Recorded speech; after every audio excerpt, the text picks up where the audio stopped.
আমার বয়স যখন মোটামুটি 12-10 তখন থেকে আমি এই কাজ করি। ছোটোবেলা থেকে ইচ্ছা, আগে দেখতাম যে কীভাবে বাইক চালানোর অনেক শখ ছিল। এরকম সামর্থ্য ছিল না দেখা বাইক তো আর কিনতে পারি নাই, সেই জন্য চিন্তা করছি কাজ শিখায় চালাবো আস্তে আস্তে, তারপরে হয়তো একটা সময় মিস্ত্রি হইলে দোকান দিয়া তারপরে নিজে একটা বাইক কিনা চালাবো। ওইখান থেকে আর কি নেশা থেকে আস্তে আস্তে বাইকের কাজটাই শিখলাম। কাজের প্রতি খুব আগ্রহ ছিলাম, মানে ছোটোবেলা থেকে মনে ছিল। পড়ালেখার দিকে তো আর মন ছিল না, ভাবছিলাম ভালো একটা কাজই শিখে তাহলে সেক্ষেত্রে আর কি কাজটা শিখা। আমি সর্বপ্রথম 50 টাকা সপ্তাহ পাইতাম, মাসে 200 টাকা।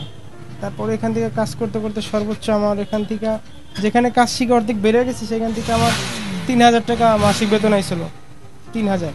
তখন এখান থেকে বের হয়ে আমি আবার এক জায়গায় লাগছি, মতিঝিলে 8000 টাকা হয়েছে।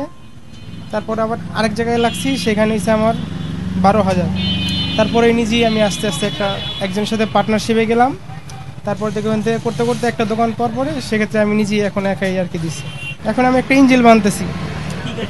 এটা হিরো গ্রামার গাড়ি, এটাতে 1 ফোঁটা ইঞ্জিলে মোবিল ছিল না। মোবিল না থাকার কারণে সিজ করে কালেক্টিং, পিস্টন, বেয়ারিং এগুলো সব নষ্ট হয়ে গেছে। এই জন্য নতুন করে আবার এগুলো কাজ করতেছে। আসলে হাতের কাজ তো একটু সামরিক অনেক সময় ভুল হয়ে যায়, বেশিরভাগ ইনশাল্লাহ হয়, কমই হয়। তারপরে যদি কখনো কোনো কাজে একটু ঠেকা যায়, সেক্ষেত্রে আমার সিনিয়র আছে, তাদেরকে একটু হেল্প নেই, হয়ে যায়। লাগে না অবশ্য, খুব কমই লাগে। আসলে কাজের তো শিক্ষার তো শেষ নাই। অনেক সময় দেখা যায় কি, অনেক সময় ছোট ছোট কাজ ওস্তাদের দ্বারা হয় না, সাগীদের দ্বারা হয়ে যায়। তো আমি এটাকে একটা কাজ করছি, অনেক জায়গায় দেখছি গাড়ির কাজটা ইনশাল্লাহ পিক আপ করতো না, ঠিক করতে পারে না। তো আমি একটা ছোট কাজ ছিল, একটা আর্মিচার কয়েলের লাইন লুজ ছিল, ওটার আমি সুন্দর মতো করে ঠিক করে দিছি, হয়ে গেছে। এটা অনেক জায়গায় ভুক্তভোগী ছিল, তা আমার এটা হয়েছে ইনশাল্লাহ। মোটামুটি বাইকের ইঞ্জিনের কাজ, তারপর হচ্ছে আপনার ক্লাস প্লেট, পিস্টন সবই কাজ করি মোটামুটি। সার্ভিসিং, ভলকানাইজিং, তারপর হচ্ছে আপনার গাড়ির টিউবলেসের কাজ। একটা ইঞ্জিনের মধ্যে প্রায় 600 আইটেম প্লাস মাল থাকে। এগুলা প্রত্যেকটা নাট বোল্ট, একটা ওয়াশারও যদি 19-20 হয় বা একটা নাটও যদি টাইট ঢিলা কম বেশি হয়, তাও আপনার ইঞ্জিন ঠিক হবে না। সেন্সিটিভ একটা জিনিস।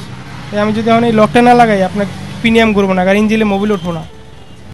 নেক্সট পরিকল্পনা বলতে, আমি আর এই কাজ 5-10 বছর করার পরে মোটামুটি একটা ভালো ছোটোখাটো শোরুম দেখে কাজও করলাম, পাশাপাশি একটা শোরুমও থাকবে।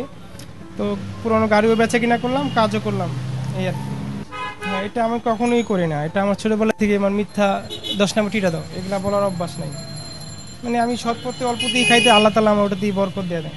আমি চেষ্টা করি সবসময় যেটা অল্পতে বাঁচানো যায়, যে কাজটা আরও 6 মাস চলবে, আমি সেটা চালাই দিই। কারণ এগুলো লাগায় লাভ কী বলেন? যেটা আমার চলবে সেটা তো নষ্ট করার কোনো প্রয়োজন নেই। হয়তো উনি না দেখতেছে, আল্লাহ তো ঠিকই দেখতেছে। তাই আমি অল্প করি, কাস্টমার অল্প টাকার মধ্যে সন্তুষ্ট হয়, আলহামদুলিল্লাহ। এই জন্য মানুষ খুশি হয়ে আসে যে না, এর কাছে গেলে একটা বিশেষ ভরসা পাবো। আর আমার কাছে যেই গাড়ি দেয়, মোটামুটি সবাই গাড়ি চইলা দিয়া, শুধু কয় টাকা হয় হিসাব করে, কেউ অর্ধেক টাকা দেওয়া যায়, কেউ বা আমার থেকে আমি কাজ করি, তারপরে বাকি টাকা শুনে আইসা দেওয়া যায়। অনেকে জিজ্ঞেস করে ভাই বিল শুধু কত হয়েছে এটা বলেন, আর কিচ্ছু বলা লাগবে না। কী মাল লাগাইলেন বা কী আনলেন এটাও অনেকে দেখে না। আমার দোকানের ঠিকানা হচ্ছে 82/2 চাঙ্গারপুল মোড়, ঢাকা মেডিকেল সংলগ্ন, ঢাকা মেডিকেলের সামনে।